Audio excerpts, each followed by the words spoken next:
What was the biggest mistake you made as a parent? I was raised to believe a little swat on the bottom was harmless. My 4 oldest kids got spankings when they deserved them. Not severe. Hardly anybody would have considered it abuse. Then came kid number 5. Another thing my parents taught was that you ate everything that was served. I figured I couldn't go wrong teaching my kids the same. What could go wrong teaching kids not to be picky eaters? This worked pretty well with the first 4. Then came number 5. He wasn't more than 2 years old. Certainly not yet 3. He was still in a high chair, and still wearing diapers. He was old enough to be off baby food and eating regular food with the family.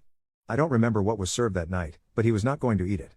The rest of the family was finished, and he had not taken a single bite. I told him he was not leaving the chair until he ate.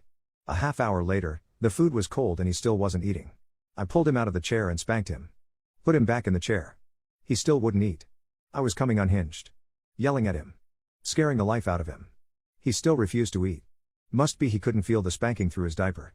So I scooped him up and spanked him a bit harder. I was already horrified by my own actions, but I couldn't seem to stop. I don't know how many times I spanked him. 2? 3? More? Even my wife was afraid of me. She asked me to stop. She begged me to stop. Finally she demanded I stop. I just couldn't let that kid win a battle of wills. More baggage from my own upbringing. You always obey your parents, no matter what. I stormed off and shut myself in the bedroom for the night. Next morning, already ashamed of my previous day's actions, I got up and got number 5 out of bed to change his diaper. What I saw made me sick to my stomach. Bruises. I had struck my own son hard enough to leave bruises. Already ashamed. Now I was horrified. How could I have done such a thing?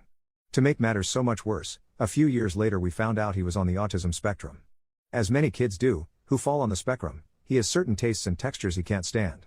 At that moment, nothing I could have done to him would have made him eat that meal. Because he couldn't. He wanted to please me, but he couldn't. His brain would not let him put that food in his mouth no matter what. I have never laid a hand on any of my children since.